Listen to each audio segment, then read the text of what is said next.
তার রূপরেখা কিভাবে চলবে সমস্ত নীতি নির্ধারণ ডক্টর আম্বেদকর করেছিলেন, সেইটাকে কলঙ্কিত করবার জন্য ওই 1 এপ্রিল মনোবাদী সাহিত্যিকেরা ঠগ দিবস হিসেবে উদযাপন করলো। এইবারে রামের যেদিন প্রাণদান করলেন 22শে জানুয়ারি, কেন 22শে জানুয়ারিকে বেছে নিলেন?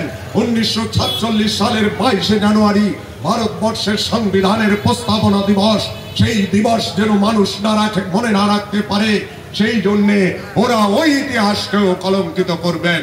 অর্থাৎ ভারতীয় জনতা পার্টি, তৃণমূল কংগ্রেস, সিপিএম কংগ্রেস সহ তামাম ভারতবর্ষের মনোবাদী রাজনৈতিক দলরা আমার সমাজের মহাপুরুষদের জন্মদিন, আমার সমাজের মহাপুরুষদের বিশেষ উদ্দেশ্য, আমার সমাজের মহাপুরুষদের বিশেষ আন্দোলনকে কলঙ্কিত করবার জন্য ওদের যে লড়াই আন্দোলন খুব ধীরে স্থিরে ওদের কলমের দ্বারা তৈরি রেখেছেন আমার সমাজের মানুষ, সেই কলমের শক্তি না বোঝার কারণে এরা ভেবেছে ওসির কথা, ভেবেছে অস্ত্রের কথা বলেছে।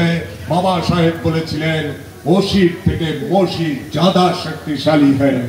তাই আমরা যদি আমাদের কলমের শক্তিকে উপলব্ধি করতে পারি, তাহলে বাস্তবিক পক্ষে আমরা অচিরেই ভারতবর্ষের ভারতবর্ষকে এক সুন্দর ভারতবর্ষের হিসেবে রূপদান করতে পারবো। আমি এটা বললাম যে আমি কিন্তু বিজেপি গালাগাল দিতে বসিনি, আমি তৃণমূলকেও গালাগালি দিতে বসিনি, সিপিএম কেও নয়। আমি শুধু দর্শন বা বিচারধারা বিরুদ্ধে গালাগালি দিতে বিচারধারা নিয়ে আলোচনা করছি, গালাগালি নয়।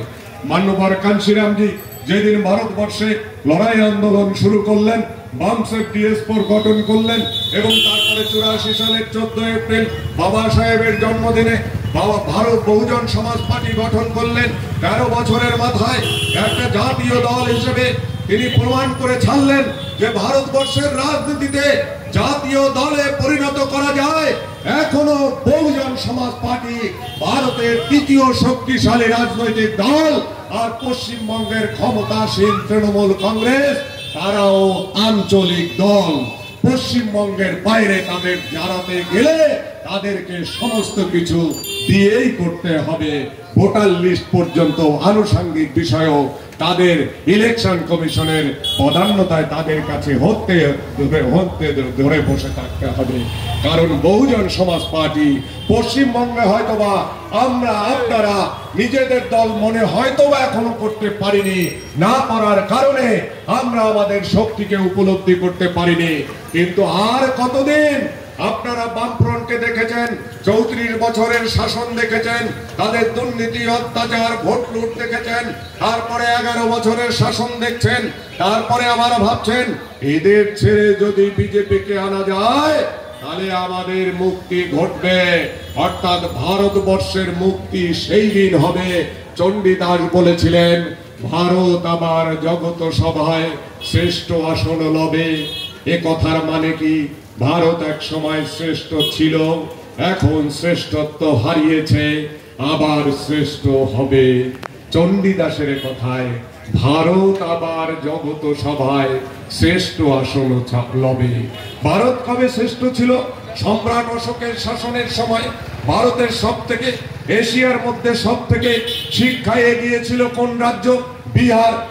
এবং বিহারের নালন্দা বিশ্ববিদ্যালয় সারা বিশ্ব থেকে ছাত্রছাত্রীরা পড়তে আসলো এবং এই বৌদ্ধ ধর্ম সম্রাট অশোকের শাসন থেকে শুরু করে তারপর কাদের শাসন করায়ত্ত হলো, কারা দেশটাকে শাসন করলো, মনোবাদী শাসকেরা দেশটা শাসন করলো। তারা যদি যোগ্য হয়, যে রাজ্য সারা পৃথিবীকে শিক্ষার আলো দেখালো, সে রাজ্য আজকে বিশ্ব নয় ভারতবর্ষের সব থেকে শিক্ষায় পিছিয়ে কেন? তার মানে কি প্রমাণ হলো? দেশে যারা সরকার চালাচ্ছে তারা সব থেকে বেশি অযোগ্য সরকার চালাচ্ছে। মনে রাখতে হবে ওই যে কথা আমি বলছিলাম যে 80 কোটি মানুষকে রেশন দিচ্ছে, আর ওই 80 কোটি মানুষকে রেশন দেওয়া মানে ভারতবর্ষের 70% অধিকাংশ মানুষকে দরিদ্র রাখছে। দরিদ্র না হলে তাদের রেশন দেওয়া নাই। 10 বছরে রেশন দিতে হবে কেন? তাদেরকে কর্মসংস্থানের ব্যবস্থা করতে হবে। এবং সেটাই নয়, শুধু কর্মসংস্থানের যদি তুমি ব্যবস্থা না করো তাহলে তুমি রেশন দিচ্ছ, রেশন দিয়ে বোঝাতে চাইছো যে মানুষগুলোকে আমরা রেশন দিচ্ছি, একটু দিচ্ছি, কেউ 500 টাকা 1000 টাকা দিচ্ছে আর বলছে এটা লক্ষ্মীর ভান্ডার। ভাই, প্রত্যেক বাড়িতে 1000 টাকা করে যদি একজন পায়, এক বছরে 10-12 হাজার টাকা পায়। আর একটা ডি গ্রুপের একটা সুইপারের চাকরির বেতন 18 থেকে 20 হাজার টাকা। সেই 1000 টাকা না দিয়ে যদি তার বাড়িতে একজন সুইপারের চাকরি, একটা সাধারণ ছোট ডি গ্রুপের চাকরিও দেয়, আর কম করে 20 হাজার টাকা বেতন হয়, অর্থাৎ 20 হাজার থেকে 12 দিয়ে যদি গুণ করা যায় 2,40,000 হয়। অর্থাৎ 2,40,000 টাকা বঞ্চিত করছে আমার পরিবারকে। আর আমার পরিবার যদি 2,40,000 টাকা পায়, আমার পরিবারে চাকরি প্রার্থী সহ পরিবারটা বাঁচবে। আর 1000 টাকা দিয়ে তাকে ভোট দিয়ে দিচ্ছি, আর ভোট পেয়ে সে আমার বিরুদ্ধে খড়গহস্ত হচ্ছে, চাকরি চুরি হচ্ছে। শুধুমাত্র যে তৃণমূল কংগ্রেস পশ্চিমবঙ্গে দায়ী, আমি এটা মানি না। দেখা গেছিল মধ্যপ্রদেশে ব্যাপক কেলেঙ্কারি হয়েছিল। ভারতবর্ষে যে রাজ্যে বিজেপি ক্ষমতায় ছিল তারাও সাধু ছিল না, তারাও কেলেঙ্কারির মাধ্যমে তারাও সরকার চালিয়েছে। তৃণমূল কংগ্রেসের যে পশ্চিমবঙ্গ সরকারের শিক্ষামন্ত্রী সহ সবাই জেলে। কালকে আমি সুপ্রিম কোর্টের সওয়াল দেখছিলাম, সেখানে এসএসসি বোর্ডের চেয়ারম্যান থেকে শুরু করে সবাইকে বলছে যে আজকে যোগ্য আর অযোগ্য তোমরা নির্ধারণ করে একটা ডেটের মধ্যে জমা দেবে। এটা যদি প্রথমেই ওএমআরসি ঠিক রাখতো সরকার, আর আজকে আমার সমাজের যে সমস্ত সন্তান সন্ততিরা চাকরি সঠিকভাবে পেয়েছে, তারা তাদের সন্তান সন্ততি নিয়ে অনেকেই বিয়ে করেছেন, তাদের সংসার চালাতে গিয়ে অনেক সন্তান সন্ততি, আমার অনেক ছাত্র ছাত্রী যাদের আমি দেখেছি, যারা উপযুক্ত ডক্টরেট করা, যারা এমএসসি বিএসসি করা এবং তারা চাকরি করছে, সেই সমস্ত ছেলেরা পর্যন্ত ফোন করলে কান্না করছে যে দাদা কিভাবে বাঁচবো, আমরা তো কোনো দুর্নীতি করিনি। অর্থাৎ এই দুর্নীতির দায়ে যে সমস্ত শিক্ষকরা আজকে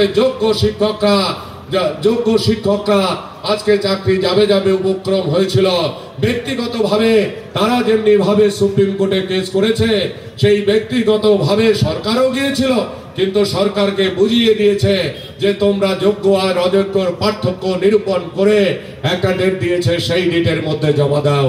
আজকে যোগ্য অযোগ্যর পার্থক্য করতে হবে কেন? আমরা যে নিয়োগ করব সেই নিয়োগে স্বচ্ছত থাকবে। আর এই ব্যাপারে কারোর কোন রাজনৈতিক দল সাধু থাকতে পারে না, মনে রাখতে হবে। আপনারা জানেন কালনার এমএলএ বিশ্বজিৎ কুন্ডু যখন তৃণমূল কংগ্রেস করতেন, তখন বিজেপির সমস্ত নেতারা বলতেন বিশ্বজিৎ কুন্ডু সে 100-র উপরেও অনৈতিক ভাবে চাকরি দিয়েছিলেন, এবং বিশ্বজিৎ কুন্ডু দেখলো যে অনৈতিক ভাবে আমি যদি চাকরি দিয়ে থাকি, লাভ দিয়ে যদি বিজেপি যাই, তাহলে আমি দুর্নীতি মুক্ত হয়ে যাব। আসলে ভারত পশ্চিমবঙ্গে 34 বছরের বাম শাসনের পরে বামফ্রন্টের মধ্যে তৃণমূলের ভাষায় যে হারমাত্রার মাত তৈরি হয়েছিল, তাদেরকে মুক্ত করবার জন্য তৃণমূল কংগ্রেস আর ওয়াশিং মেশিন কিনে আনলো। ওয়াশিং মেশিনে যখন বামফ্রন্টের ওই সমস্ত ক্যাডারেরা লাভ দিয়ে পড়লো, দৌত হয়ে গিয়ে তারা মুক্ত হয়ে গেল। মুক্ত হয়ে তৃণমূল কংগ্রেস করতে শুরু করলেন 11 সাল পর্যন্ত, আজও পর্যন্ত।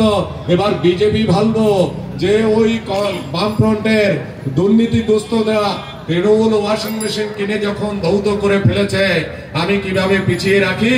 বিজেপি আরো বড় উন্নত ইলেকট্রনিক্স জ্ঞান সম্পন্ন দেশের কাছ থেকে একটা ভালো ওয়াশিং মেশিন এনে সেই ওয়াশিং মেশিন বসিয়ে দিল, আর তৃণমূলের সেই লোকগুলো লাভ দিয়ে গিয়ে বিজেপির ওয়াশিং মেশিনে পড়ল। আর গত বিধানসভা নির্বাচনে 147টি ক্যান্ডিডেট তৃণমূল কংগ্রেস থেকে বিজেপিতে গিয়ে দাঁড়ালো, এবং একজন করে লাভ দিয়ে আবার তৃণমূল কংগ্রেসে ফিরে আসছে। অর্থাৎ দুর্নীতির কথা আমরা বলতে চাই না। দুর্নীতি যাদের মজ্জায়, দুর্নীতি যাদের পেশা, দুর্নীতি যাদের নীতি, দুর্নীতি যাদের আদর্শ, তাদের সঙ্গে দুর্নীতির কোনো আলোচনা হতে পারে না। আমি বলছি এইসব সরকাররা সৎ এবং এইসব মানুষগুলো ভালো। শুধুমাত্র আমার সমাজের মানুষের কাছে আবেদন রাখি, আমার সমাজের মহাপুরুষরা বলেছেন যেমনি ভাবে ঠাকুর গুরুচাঁদ রাজশক্তির কথা বলেছেন, তেমনি ভাবে বাবা সাহেব আম্বেদকর বলেছেন ক্ষমতার মন্দির পার্লামেন্টকে দখল করো, অর্থাৎ capture the temple of political power. Political power সম্পর্কে বললেন, political power is the master key by which you can open is the every lock, অর্থাৎ রাজনৈতিক ক্ষমতা এমন এক চাবি যার দ্বারা সমস্ত বদ্ধ দ্বার খুলে দেওয়া যায়। আর সেখানে দাঁড়িয়ে মান্যবর কানশিরামজি বললেন, ভিক মাংনে वाला नहीं होगा, হাম দেনে वाला हो सकता, অর্থাৎ আমরা ভিক্ষা করব না, ভিক্ষা যেন আমার সমাজের মানুষ না করে, সেই জন্য আমরা রাজ ক্ষমতা দখল করব।